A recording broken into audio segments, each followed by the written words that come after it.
Today I'm going to show you how to use a floss threader in your needle tatting. Okay, needle tatters have a lot of ends. Let's get real, because you're always having to cut the thread from the ball. Okay, so what I'm going to show you how to do is to weave in a floss threader, which I've got one here that's pretty mutilated, but it still works. In so that when you're done with your motif, you can hide the tails. Okay, excuse me. So what I'm going to do is, you see my floss threader? I lay it on the back side of that needle. Okay, now I'm going to make a ring. It's going to be 3 picots separated by 3. And as you can see, I'm tatting over that floss threader. At the same time, I'm tatting over the needle. Okay? Now, once you get as many stitches, usually 3 or 4, then you can remove the worry with the floss threader. You just fold it out of your way. I'm going to give you rule of thumb. Okay? Rule of thumb is you never ever end a tail in the middle of a picot.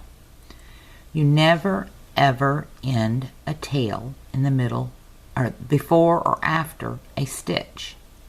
You want it in the middle of a stitch. Okay? So remember that.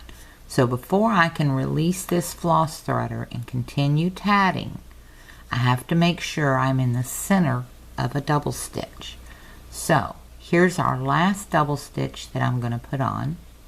Okay, let's see if we can get it to work right. And working with the floss threaders on your needle can get tedious.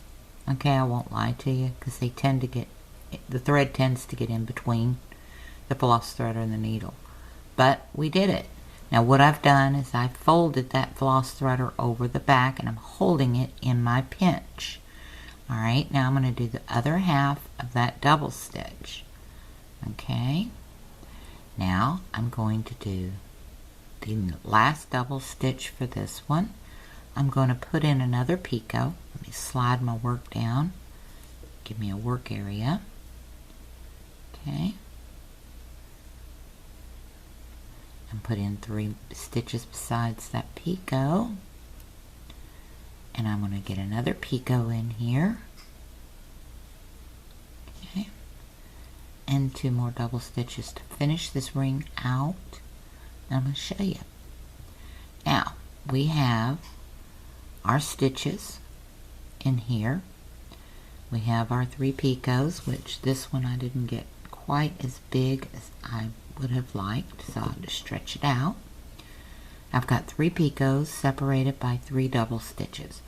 I have my floss threader woven in so that I can pull this tail out through my stitches, okay, and hide that tail. So now I'm going to close my ring. And you're sitting there going, how's she going to close it with that floss threader? Watch. Okay? You close it just like you close a ring. There's no difference. Run the thread up through the loop. Keep it all to the back. Take that floss threader.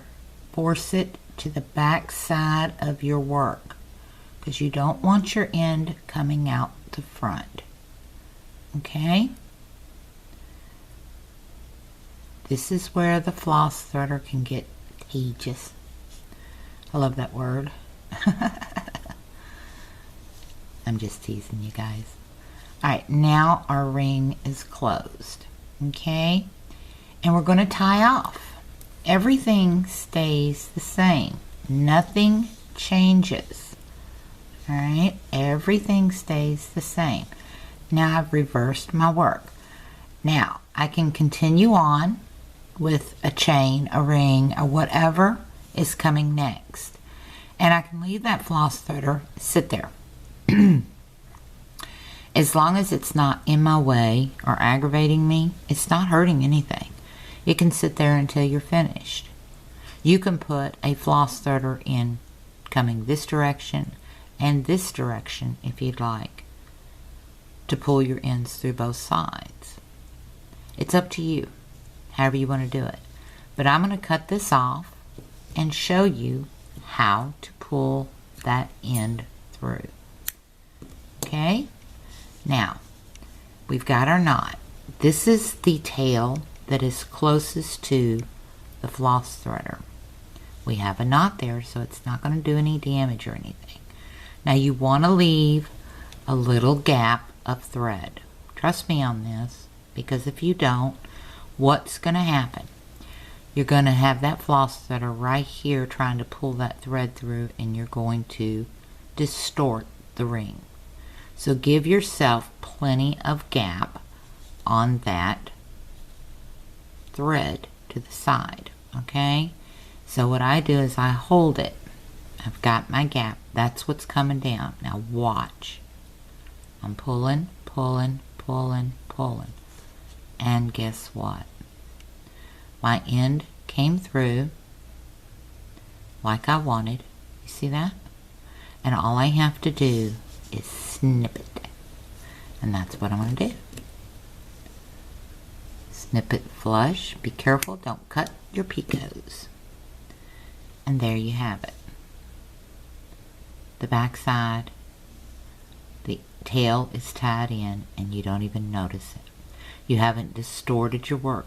But remember, when you're using floss threaders, leave yourself a little gap of thread before you start pulling, and make sure that that gap sits like this. Can you see that?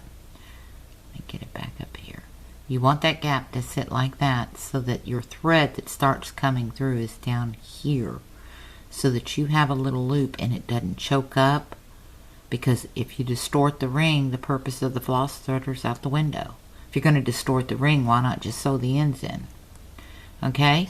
So, that's how you use a floss threader in needle tatting. Alright? So, I hope you've learned something. I hope I've could help you learn to use the floss threaders. They're a wonderful tool in needle tatting. So, and as far as the needle tatting classes go, like I said, I'm learning as you learn. But everything I learn, I'm passing on. So, until next time, I thank you for watching. I hope you have a wonderful day, and happy tatting.